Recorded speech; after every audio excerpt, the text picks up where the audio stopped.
Gaza के अस्पताल पर हुए हमले के बाद पूरी दुनिया दो धड़ों में बटी दिखने लगी। बाइडेन ने तो इजरायल पहुंचकर दिखा दिया कि वो हर हाल में इजरायल के साथ खड़े हैं, लेकिन इजरायल के विरोधी देश भी एकजुट होते दिखने लगे। बाइडेन के दौरे से ठीक पहले गाजा के अस्पताल पर हुए हमले के कारण मुस्लिम देश बुरी तरह भड़क गए।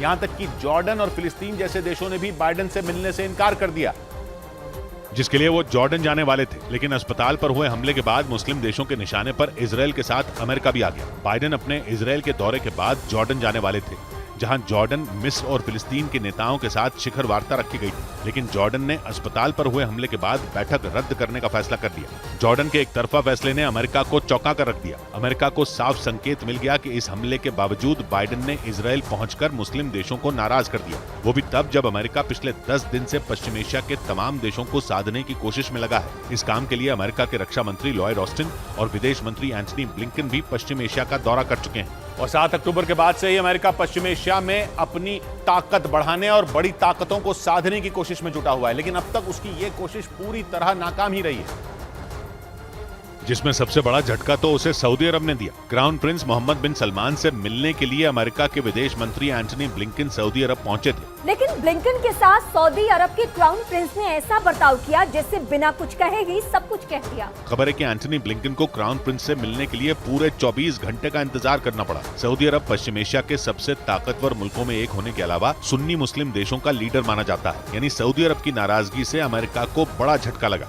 और इससे भी बड़ी टेंशन अमेरिका के लिए सऊदी अरब और ईरान की दोस्ती है, जिसके पीछे चीन है। दोनों देशों के बीच दोस्ती करवाकर चीन पश्चिम एशिया में अमेरिका को बड़ा झटका दे चुका है, जिसकी वजह से अमेरिका पहले से बैकफुट पर है। ईरान एक शिया मुस्लिम मुल्क है और सऊदी अरब एक सुन्नी मुस्लिम मुल्क है। दोनों के बीच की दुश्मनी पश्चिम एशिया में अमेरिका की मौजूदगी की बहुत बड़ी वजह थी। सऊदी अरब को अपनी सुरक्षा के लिए अमेरिका की जरूरत थी। सऊदी अरब और यूएई में अमेरिका की फौज ने अपने कई बड़े अड्डे तक बनाए थे, और जैसे ही सऊदी अरब और ईरान की दोस्ती हुई, अमेरिका की तो जरूरत ही खत्म हो गई। ऊपर से कच्चे तेल के अंतर्राष्ट्रीय कारोबार में भी सऊदी अरब ने अमेरिका को झटके देना शुरू कर दिया, यानी अमेरिका को कूटनीतिक झटका भी लगा और आर्थिक झटका भी लगा। और वो भी ऐसे वक्त पर जब उसे पुराने और पक्के सहयोगियों की सबसे ज्यादा जरूरत थी, क्योंकि पश्चिम एशिया में अमेरिका को इजरायल और हमास की जंग की वजह से झटका नहीं लगा, बल्कि रूस और यूक्रेन की जंग के दौरान ही पश्चिम एशिया की बिसात बिछ गई थी, जिसमें रूस और ईरान की दोस्ती ने अमेरिका को बैकफुट पर धकेल दिया था।